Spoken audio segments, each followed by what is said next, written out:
जय हिंद मेरे प्यारे दोस्तों, हमारे इस चैनल एक्सटीएम में आपका स्वागत है। स्टाफ सिलेक्शन कमीशन एसएससी के द्वारा यहाँ पर 26 सितंबर 2025 को sub inspector in Delhi police and central armed police force examination 2025 के लिए विज्ञप्ति अपडेट किया गया है। काफ़ी इंपॉर्टेंट हो जाता है। इसके अंतर्गत पे जो इंपॉर्टेंट आपके जानने के लिए पॉइंट होंगे इस वीडियो के अंतर्गत पर आपके लिए प्रोवाइड किया जाएगा।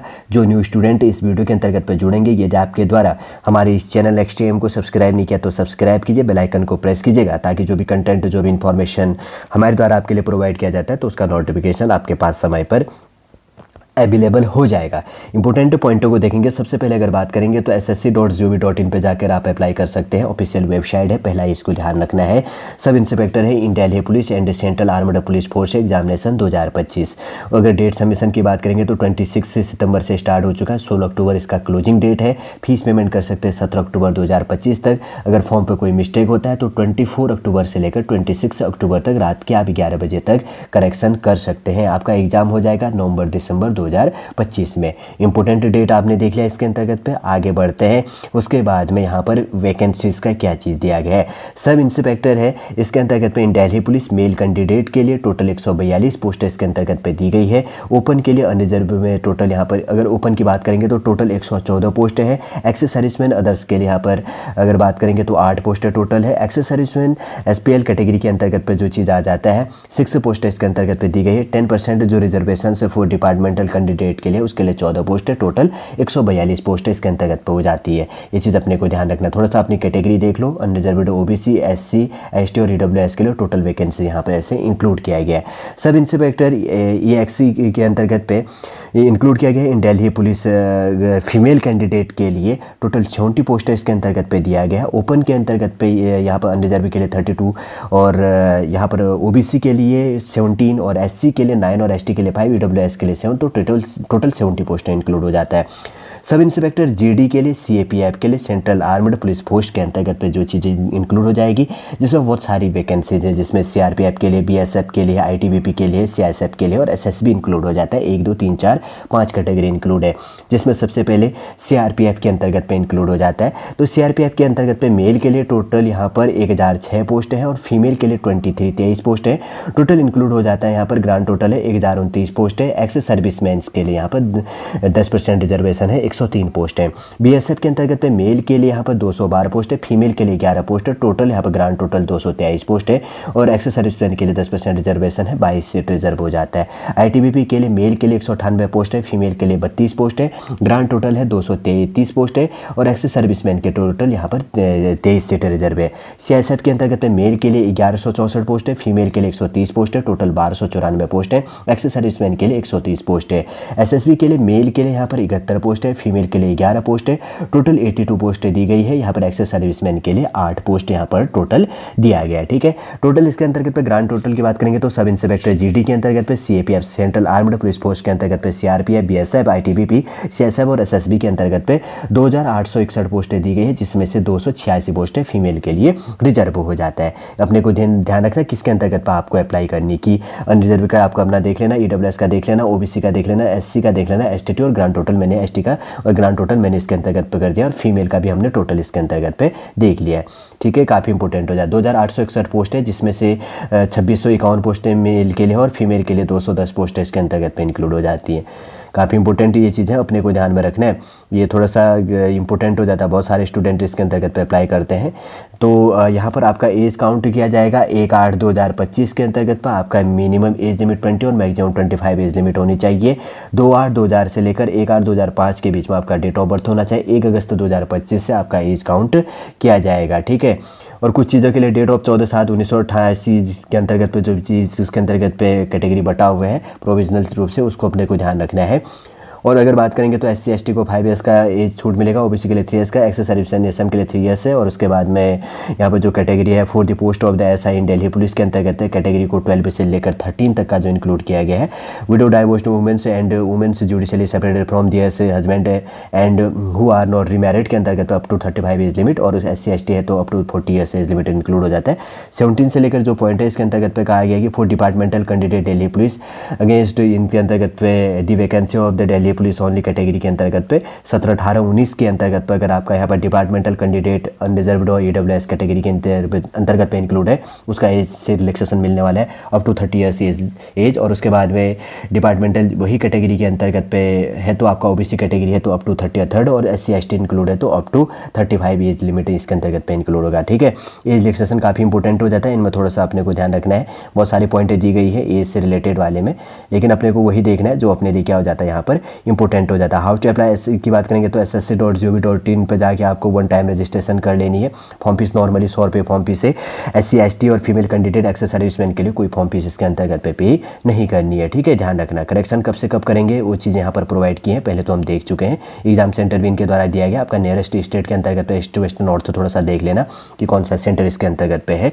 और उसके बाद में अगर ये बात करेंगे तो इसके अंतर्गत पे जो सिलेबस दिया गया है, एक चीज़ अभी देख लेंगे। इसके अंतर्गत पे एजुकेशन क्वालिफिकेशन नॉर्मली 12th पास होगा। ठीक है, शायद कहीं छूट गया है। देखिए काफ़ी इंपॉर्टेंट पॉइंट है, 7 नंबर का पॉइंट देखो। इसेंशियल एजुकेशन क्वालिफिकेशन क्या कहा गया है? Education qualification for all post the bachelor degree from और रिकॉग्नाइज्ड यूनिवर्सिटी और इक्विवेलेंट, इसके समकक्ष होना चाहिए। बैचलर डिग्री इसके अंतर्गत आपके लिए इसेंशियल क्वालिफिकेशन मांगा गया है। आगे बढ़ते हैं, उसके बाद में मैं पहले छूट गया था, फॉर्म फीस में मैंने प्रोवाइड कर दी थी, ये चीज़ें सेंटर भी मैंने प्रोवाइड कर दिया था। हम बात करने वाले थे एग्जाम सेंटर PET का फुल फॉर्म होता है फिजिकल।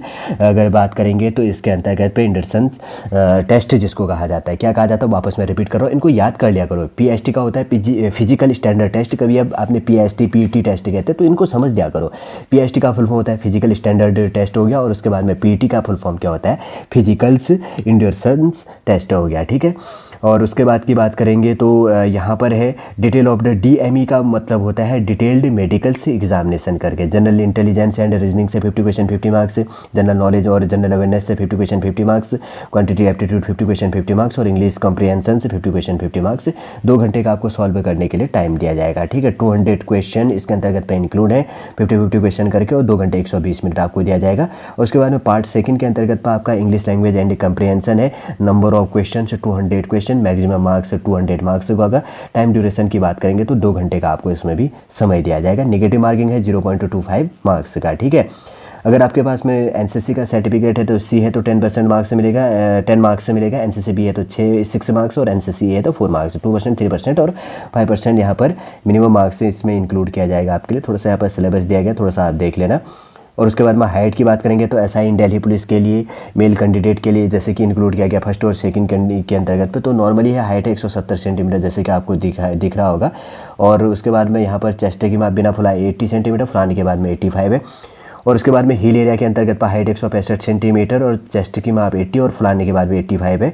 और ऑल मेल कैंडिडेट्स जो belonging to schedule tribe area है तो उनका जो चीज़ें हैं तो हाइट 162.5 सेंटीमीटर है, चेस्ट की माप बिना फुलाए 70 और फुलाने के बाद में 82 होना चाहिए। वही फीमेल कैंडिडेट इंक्लूड हो जाएगा। तो एक्सपेक्टेड जो इस कैटेगरी के अंतर्गत लिस्ट ऑफ जो सीरियल नंबर है नॉर्मली 157 सेंटीमीटर है। फीमेल कैंडिडेट जो बिलोंग्स टू यहाँ पर हिल एरिया के अंतर्गत पर भी जो भी आ जाता है गढ़वाली, कुमाऊनी, हिमाचल प्रदेश, गोरखा, डोगरा, मराठा, कश्मीरी वैलीज और नॉर्थ ईस्ट के अंतर्गत तो स्टेट के अंतर्गत सिक्किम, अरुणाचल प्रदेश एक्सेट्रा, तो नॉर्मल हाइट 155 सेंटीमीटर है। और female candidate belonging to schedule tribe के लिए 154 सेंटीमीटर यहाँ पर हाइट होता है। और उसके बाद में height norms for the SI और CPF के अंतर्गत की बात करेंगे तो male candidate expected those list के अंतर्गत पर नॉर्मली जो इंक्लूड किया गया है सेकंड, थर्ड और फोर्थ और फिफ्थ के लिए नॉर्मल हाइट 170 सेंटीमीटर है, चेस्ट की माप बिना फुलाए 80, फुलाने के बाद में 85। Male candidate belongs to hill area के अंतर्गत पर नॉर्मल हाइट 165 सेंटीमीटर, चेस्ट की माप 80, बिना फुलाए 80 और फुलाने के बाद में 85 है। और मेल है गोरखा कैंडिडेट के लिए हाइट 157 सेंटीमीटर, चेस्ट की माप बिना फुलाए 80 और फुलाने के बाद में 85 है। और male candidates belongs to schedule tribe area के अंतर्गत पर हाइट 162.5 सेंटीमीटर, चेस्ट की माप 7 सेंटीमीटर, बिना फुलाए फुलाने के बाद में 82। मेल कैंडिडेट अगर आ जाता है जो शेड्यूल ट्राइब के अंतर्गत पर नॉर्थ ईस्ट स्टेट के अंतर्गत पे 157 सेंटीमीटर हाइट, बिना फुलाए चेस्ट की माप 77 और फुलाने के बाद में 82 होना चाहिए। उसके बाद की बात करेंगे तो फीमेल कैंडिडेट इंक्लूड हो जाता है एक्सेप्ट दो लिस्ट के अंतर्गत पे सीरियल नंबर इसके अंतर्गत पर आगे जो यहाँ पर दिए गए हैं जैसे कि कहा गया है।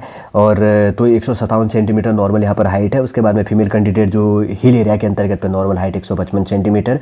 और फीमेल कैंडिडेट अगर belonging to schedule tribe area तो हाइट कितनी होनी चाहिए, 154 सेंटीमीटर होना चाहिए। ठीक है, ये चीज़ अपने को ध्यान देना है। फॉर मेल कैंडिडेट के अंतर्गत की बात करेंगे तो आपको क्या करनी है, फिजिकल होगा, पीटी टेस्ट जो इसके अंतर्गत होगा, जो यहाँ पर क्या कहा गया, फिजिकल्स इंडरसेंस जो टेस्ट जिसको कहेंगे। तो फॉर मेल कैंडिडेट के लिए 100 मीटर्स का रेस आपको 16 सेकेंड में पूरा करना है। क्या 100 मीटर 16 सेकेंड में, 1.6 किलोमीटर 6.5 मिनट के अंतर्गत पे लॉन्ग जंप है 3.65 मीटर 3 चांस, हाई जंप है 1.2 मीटर 3 चांस, और शॉर्ट पुट होगा यहाँ पर 16 इसके अंतर्गत पे इंक्लूड करना, 4.5 मीटर्स इन 3 चांस इसके अंतर्गत पे होगा, LBS के अंतर्गत पे जो चीज़ आएगा। फॉर फीमेल कैंडिडेट की बात करेंगे तो 16 मीटर का रेस आपको 18 सेकेंड में पूरा करना है, और 800 मीटर का रेस 4 मिनट में, और लॉन्ग जंप 2.7 मीटर है 3 चांस, हाई जंप है 0.9 मीटर 3 चांस इसके अंतर्गत पे आपको दिए जाएंगे। ये बहुत ही इंपॉर्टेंट पॉइंट हैं। आगे बढ़ते हैं, उसके बाद में मेडिकल टेस्ट होगा, आई टेस्ट होगा। इन चीज़ें थोड़ा सा अपने को ध्यान रखना, क्या चीज़ें हैं। टैटू वैटू से रिलेटेड भी बहुत सारे इंस्ट्रक्शन होते हैं, इनको भी थोड़ा सा अपने पास में समय हो तो अपने आप पढ़ लीजिएगा। ठीक है, काफ़ी इंपॉर्टेंट हो जाता है। अनरिजर्व के लिए 30% मार्क्स, और OBC WS के लिए 25, और ऑल अदर कैटेगरी के लिए 20% मार्क्स लेके आना इसके अंतर्गत पे कंपलसरी है, ज़रूरी है, कैटेगरी के अंतर्गत पे इंक्लूड हो जाएगा यहाँ पे। और वैसे तो जो बेसिक से पॉइंट हैं आपके अप्लाई करने के लिए मैंने वैसे तो प्रोवाइड कर दिया, बहुत सारे इंपॉर्टेंट यहाँ पर इन्फॉर्मेशन दिया होगा कि आपको क्या चीज़ करनी क्या नहीं है, आइडेंटिफिकेशन से रिलेटेड डीपली जो पॉइंट हैं ये कैसे हाउ टू अप्लाई करके क्या है, कैसे अप्लाई करनी है, ये पॉइंट इंक्लूड किया गया। ठीक है, वैसे तो सॉलिड रूप से जो भी आपके फॉर्म फिल करने के लिए इंपॉर्टेंट पॉइंटें थी हमारे द्वारा इसके अंतर्गत आपके लिए प्रोवाइड कर दिया है। उम्मीद करूंगा दोस्तों सॉलिड पूरा इन्फॉर्मेशन आपको समझ में आ गया होगा। यदि आज का इन्फॉर्मेशन आपको अच्छा लगे तो लाइक कीजिए, कमेंट कीजिए, और हमारी इस चैनल XTM को सब्सक्राइब कीजिए। वापस हम नेक्स्ट क्लास के अंतर्गत आपसे मिलेंगे। जय हिंद, जय भारत।